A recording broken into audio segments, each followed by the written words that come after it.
하나님 말씀 나홈서 2장입니다. 나홈서 2장 1절에서 끝절까지 말씀 교독합니다. 1절 말씀 제가 먼저 받들어 봉독드립니다. 파괴하는 자가 너를 치러 올라왔나니 너는 산성을 지키며 길을 파수하며 내 허리를 견고히 묶고 내 힘을 크게 굳게 할지어다.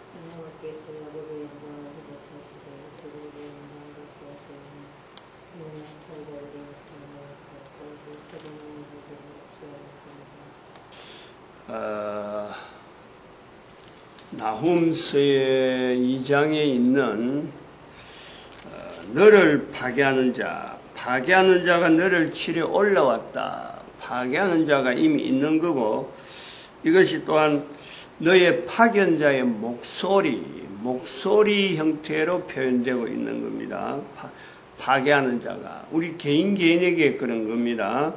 그래서 여기에 대해서 우리가 파괴하는 자로부터 보호되고 안전하게 될 때는 만군의 여호와의 말씀으로 인해서 우리가 이것을 대항할 수 있다는 거예요. 먼저 그 대항되어질 때에 대항을 할 수 있다라는 것 자체는, 그거 자체가 어떤 상태로 되느냐? 선지자적인 자리가 되는 거예요. 선지자적인. 그러니까 이것은 모든 사람에게 가능하다. 모든 사람이 다 선지자 되어야 된다. 신명기 18장 15절.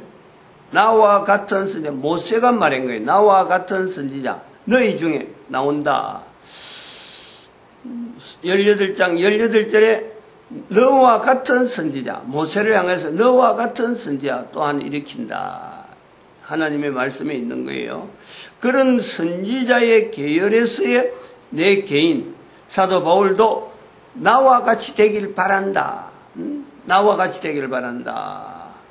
표현을 하고, 고린도전서 11장 1절 말씀에 바울이 그러는 거예요. 고린도의 교회를 향해서 내가 그리스도를 본받은 자 된 것 같이 너희도 나를 본받은 자 되라.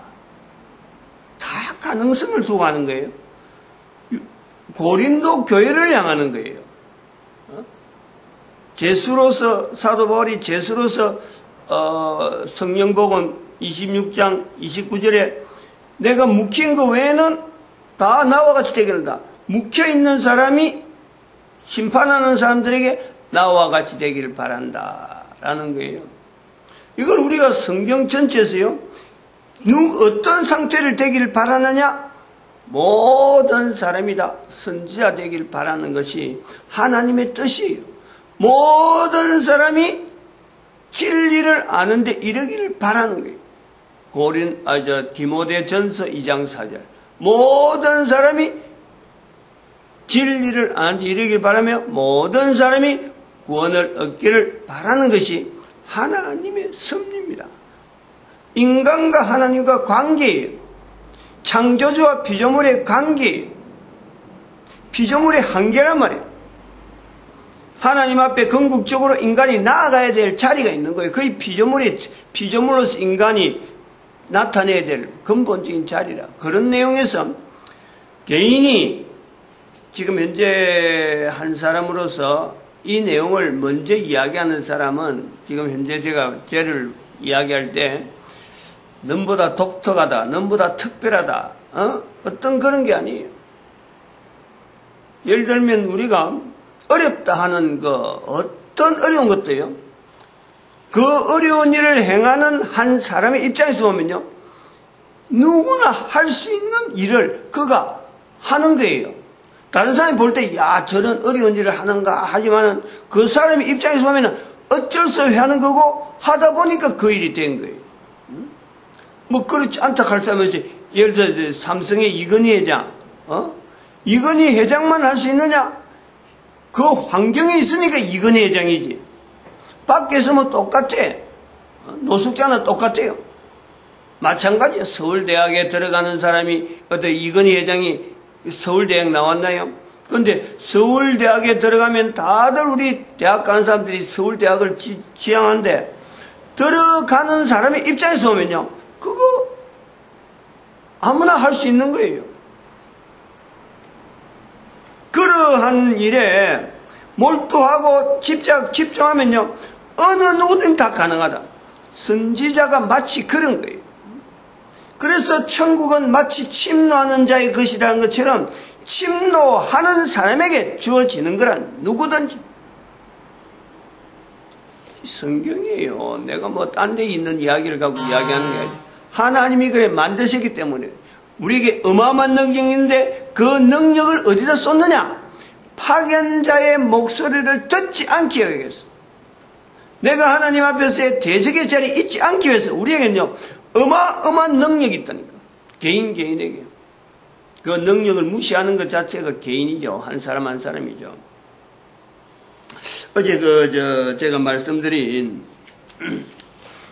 이거 국가 GDP 내용을 가지고 한번 설명해야 될 거 잠깐 어제 중지를 했는데 크게 복사를 해서 칠판에다가 얹어놨습니다. 칠판에다가 그래서 이걸 좀 표시한 걸 내용을 가지고 화면상으로는 좀 자세히 안 보이지만 그림으로 내가 표시를 좀 해놓은 이 내용들을 조금 구분해갖고 하려고 설명하려고 이렇게 해놨습니다. 요 부분이 이게 통계청에서 발표한 GDP 15위 순위까지 있는데 우리가 13위란 말이에요. 한국이 13위인데 요까지는 통계청에서 발표한 내용이고, 제가 개인적으로 우리 각국마다 있는 인구수에 대해서 한번 입장에 이런 걸 GNP 개념이죠. GDP 개념이 아니고 여기는 GDP 개념이고 이건 GNP 개념이라. GNP 개념을 했을 때 일종의 국민당 일종의 생산 능력이 나오네. 한 국민이 국민 총생산이라고, 국민 총생산이죠. 어찌 보면은 생산 능력에 대한 비교가 나오는 거예요. GNP를 하게 되면. 그랬을 적에 우리가 인구수가 13억 되고 12억이 되어지는 중국과 인도가 꼴찌입니다. 꼴찌. GDP로는 중국이 세계에서 2위인데 GNP로 들어가면은 꼴찌입니다. 꼴찌. 인도 같은 경우 9위로 되어 있고 중국은 2위로 되어 있는데 인도는 꼴찌고 그 다음에 중국은 14위예요. 우리는 GNP 개념을 하면 9위란 말이에요. 9위. GDP를 하면 14위인데 지금은 일반적으로 GDP라는 개념은 한 국민의 생산성 자체를 두고 볼 때 다양하니까 한 분야마다 있는 게 아니고 다양한 분야가 이제는 집약이 되니까 그 국가의 전체적인 어떤 통화량, 매출이라나요? 하여튼 어떤 이 생산이 되어진다. 이런 걸 가지고 GDP를 하는데, 한 개인의 이제 위치로 올 적에는 이 GNP 개념이 더 정확하게 비교가 되는 거예요. 국가별로. 요랬을 적에 요 내용을 두고 요 GNP 개념하고 GDP 개념을 같이 두고 봤을 때 비교가 되는 요소들이 또한 인구 성장률이 앞으로 어떻게 될 거냐, 그 국가별로. 그러게 인구가 감소되는 영향에서는 어떤 거냐. 그리고 생산력, 인구당 생산력의 생산 인구는 어떻게 될 거냐. 이거 비교를 해보는 거예요. 그래서 사회 환경은 어떻게 될 건가. 그리고 그 국가 단위에서 생산의 역사, 얼마나 오랫동안의 생산을 해와서 앞으로 어떻게 발전될 거냐 하는 요소를 우리가 본단 말이죠. 그래서 볼 적에 인구 성장률에 전 세계 인구 성장률하고 개인의 그 국가 어떤 성장률하고 인구 성장률에 가장 영향을 많이 받는 나라가 미국이에요. 미국. 다른 국가는 인구 성장률에 대한 영향을 거의 안 받습니다. GDP와 개념에서 그래요. GDP 개념에. 그런데 미국은 미국의 성장은 미국의 인구의 유입, 이거하고 또한 전 세계 인구의 성장률하고요, 밀접한 관계가 있어요. 다른 나라는 이런 것, 이 개념에서 다른 나라는 거의 무시해도 되는데, 미국은 특별히, 왜냐하면 이게 큰 GDP 개념 자체가, 미국의 GDP 개념 자체는요, 인구 성장률하고 바탕이 되어 있다는 거예요. 요걸 우리가 반드시, 왜냐하면 미국은 나라가, 자기 나라 본래적인 어떤 국가 인력이 없어서요. 인구가 계속 유입되는 과정에서 거기서 나름대로의 힘있고, 다른 나라에서나 이래 기화하고 이런 거 이민 오는 사람들이 똑똑한 사람들, 우리나라 오는 사람들 봐봐요. 이민 오는 사람들, 그 나라에서는 그래도 힘있는 사람들이 온다면, 그런 사람들이 모이는 거예요. 미국은. 그러니까 한 국민당의 생산성이 대단히 높은 거예요. GNP를 했는데도 불구하고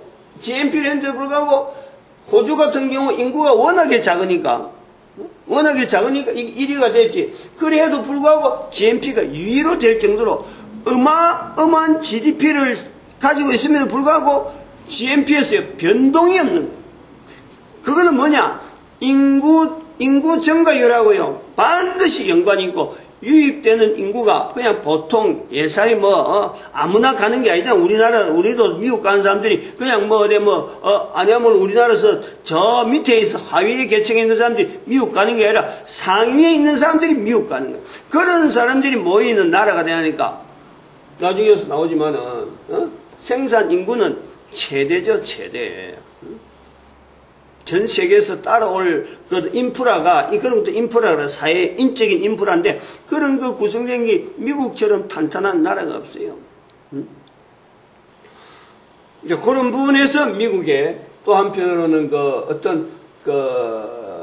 인구 감소 개념으로 들어가면은 미국이 아주 치명적이지. 그 미국의 치명적인 요소가 바로 2015년 6월 26일에 났던 바로 이 동성 결혼에, 이걸 학문으로 한 것 자체는 이런 인구 감소의 요소의 치명적인 요인이죠. 그 국가가 몰락될 수밖에 없는 요소인 거예요.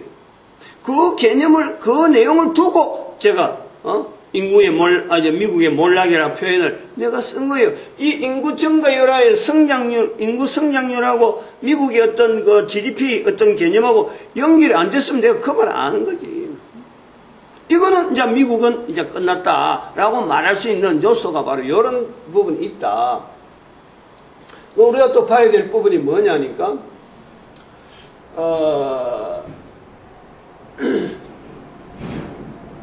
현재 그 일본을 한번 보자고, 일본을. 생산 역사에 들어가고, 미국은 200년밖에 안 됩니다, 미국은. 중국은 우리하고 같아요, 50년. 생산 역사가 제일 약한 나라가 GDP, 그러니까 1조 달러가 되는 나라 중에서는 중국과 우리나라밖에 안 돼요. 우리가 50년밖에 안 된단 말이에요. 중국도 해방 후에 이렇지. 중국도 오래된 건 아니에요. 옛날에 있던 잠재력은 있지만은 실제로 이렇게 GDP 비교해서 싹 성장하는 것은 이게 그거 안 돼요. 마찬가지 나라마다 잠재력 따지려고 하면 다 관계없는데, 요거 생산 역사를 볼 때 그렇다는 거예요. 일반적으로 나타나는. 근데 미국은 200년. 일본은 미국보다 훨씬 앞서요. 미국의 역사는 200년밖에 안 되는, 일본은 오래된 역사 속에서 이거 생산성 역사는요 600년이 넘어. 600년. 왜 600년이라는 말이 나오냐면은 대한민국의 임진왜란이 1452년인가 그래요. 1452년. 1592년인가 그래요. 1592년인가. 1500. 근데 그보다 앞서서 1492년, 그때가 스페인이 통일이 나오는 거예요. 요 연대를 가야 돼요. 스페인과의 관계를 일본의 생산성을 연결해야 돼요. 스페인의 통일이 되어지는 그 점에서 스페인의 영향, 이제 해양국가니까 스페인이 영향을 받아서 일본 자체가요, 어마어마하게 성장해 버리는 거예요. 그때부터. 그때 완전히 우리는 임진왜란 일어나고 일본이 바뀌는 자체를 전혀 예측을 못한 것은 이 해양국가를 통해서 중국과 한국과의 관계만 일본이 있었는가 했는데 실제로는 그 밑에 스페인을 통해서 스페인의 성장, 스페인의 해양 어떤 영향 인해서 일본이 영향을 받는 거예요. 그러니까 오래 전부터 일본은 서양 국가하고 교류가 있었단 말이에요. 그래서 우리가 임진왜란 당하는 거예요. 가만히 있는데 저가 뭐 아무것도 없는데 문물이 발달한 게 소총을 가지고 그런 게 아니라는 게 이미 스페인하고 관계에서 오래된 어떤 문화적인 어떤 영향에서 성장했는데 그러므로 600년이다. 일본은. 그리고 그 600년인데 이 사회 환경적으로 봐서 일본이 더 발전될 거냐 이거예요. 일본은 발전이 안 됩니다. 일본은 스톱이에요. 즉 경제활동, 경제를 가지고 사회를 일으킬 만한 데서는요, 일본은 이미 할 대로 다인 거예요. 일본은 자체적인 기술이 아니고 일본은 거의 대부분의 다른 나라에서 있는 기술을 가지고 자기 모델을 하는 거예요. 자기 모델. 자기 모델에서 경쟁력을 해갖고 지금 여기 내수 여기 했는데 내수 시장이라든지 이게 받쳐주니까 1억 얼마냐 인구가 1억 2천이잖아. 1억 2천. 내수 시장이 1억 이상 돼 받쳐주니까 지금 견뎌나가는 거고 그리고 그 브랜드 자체에 대한 가치가 밖에서 받아올 때마다 일본은 항상 일본을 하는 거예요. 일본 모델을 바꿔요. 그러면은 뭐가 이게 영향이냐면 특허 문제에서 자유롭다는 거예요. 다른 나라, 다른 국가에, 우리나라 국가마도 좀 다른 나라에서 일어나는 문제를, 일어나는 걸 항상 이래 올 때, 우리 자체적인 특허를 유지해야 이게 경쟁력이 있는데, 일본은 많은 그걸 할 때, 그 브랜드를 따올 때, 항상 일본제를 먼저 바꿔버리는 거예요. 모델 자체를 그것을 그대로 그 기술을 가지고 하냐고, 기술에다가 일본 기술을 가면서 특허에 대한 개념을 피해버리는 거예요. 그 자체적인 경쟁력이 대단한 거예요. 요건 제가 그 연수를 받아본 사람이라서 제가 독일에서 연수 받는데 이 개념이 있어요. 일본 사람은 벌써 그 분야에서 2년, 3년 있던 한 위치에서 있는 거예요. 우리는 한 석 달만 갔거든. 2달, 석 달이 가는데 연수 끝내버려. 자기들은 연수 한 분야에만 우리는 전체적인 걸 한 2달이 끝내버렸는데 자기들은 그 한 분야에 2년, 3년을 똑같은 사람을 또 그 자리 보내고 또 다른 사람을 또 그 자리 보내고 한 분야의 사람을 2년, 3년 보내는 거예요. 그래가지고 자기들은 그 모델 자체를 일본 모델로 바꿔버린단 말이에요. 제품 자체를. 그게 일본어예요. 그 특성을 알아야 돼요. 그래서 일본이 지금 어려도 마이너스 성장이라 하면서도 견뎌나가는 마이너스 성장이 되는 이유가 바로 끝이 났다는 거예요. 그 자체만 갖고 일본 자체만 갖고 거기서 더 어떤 발전될 수 있는 요소는 없는 거예요. 끝났다. 풀이다. 풀. 그 다음에 또 우리가 좀 생각해야 될 것은 인도 같은 경우는 지금 사회 환경이 아시아 지역이면서도 아시아 지역이고 최악이라는 것은 이 계층벽이 인구는 많은데 생산 인구로 될 수 있는 서로 GDP 자체를 높일 수 있는 이 한계가 인구층이 제한되어 있는 거예요. 카스트 제도를 통해서 이 기술이 서로 상하 간에 이게 전체 국민을 대상하니까 이거 기술을 하는 사람이 제한되어 있는 거예요. 전체 12억 인구 중에서 기술을 다루고 또 이 문화를 가지고 GDP를 생산할 수 있는 GDP 영향 줄 수 있는 이 생산 인구가 제한돼 있다. 너무 층이 너무 두터워갖고 층간에 두터워서 이게 소통이 안 되는 거예요. 만약 이 사람들이 중국이나 이런 사람들처럼 이게 소통이 된다 그러면요 발전성이라는 건 너무 대단하지. 그러나 국가 유지에 대해서는 반드시 문제가 있다. 국가 유지하는 거하고 지금 생산성 유지하는 거하고 이렇게 비교할 때 인도는 고민 중에 고민해. 그래서 최악인 거예요, 최악.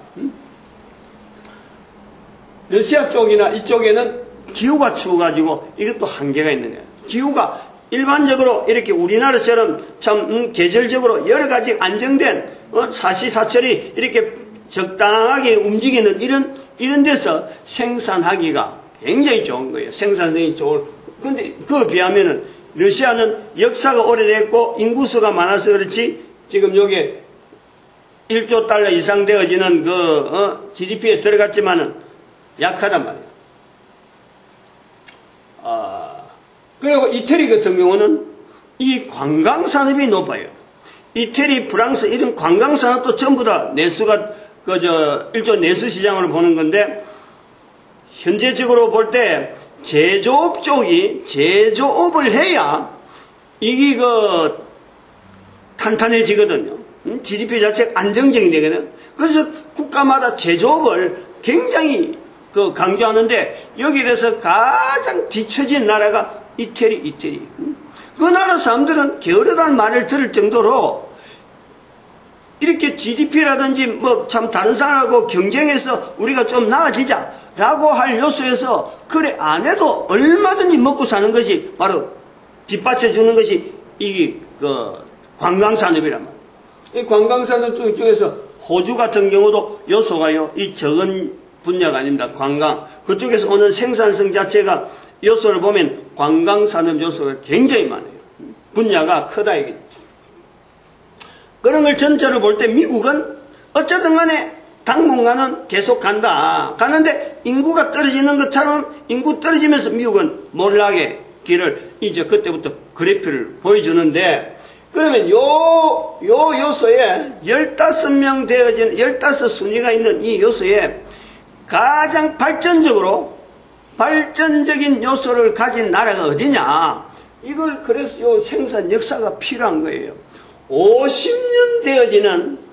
50년밖에 되어지지 않는 나라. 그리고 생산 인구가 4천만 정도밖에 안 되는, 5천만 정도 된다 하죠. 1억도 안 되는 나라에서 13위에 들어간 이 잠재력이라는 것은요, 이건 대단한 거예요. 바로 여기서 우리 국가의 어떤 위치가 있다. 지금 이 위치에서 단순하게 GDP만 보고 비교할 것이 아니라 앞으로 이 GDP를 통해서 이런 데이터를 통해서 이건 누구든 조금만 생각하면 다 나오는 건데 이런 자료를 통해서 우리 민족이 나아가야 될 자리가 어디냐 여기서 끝나느냐 이게 아니다 말이에요. 요거까지 해야 돼요. 시간 좀 갔는데 요 내용을 이야기를 해야 돼요. 요 내용 내일 합시다. 너무 시간이 많이 가네. 내일 합시다. 마치겠습니다. 기도드립니다. 할렐루야 함께 하시면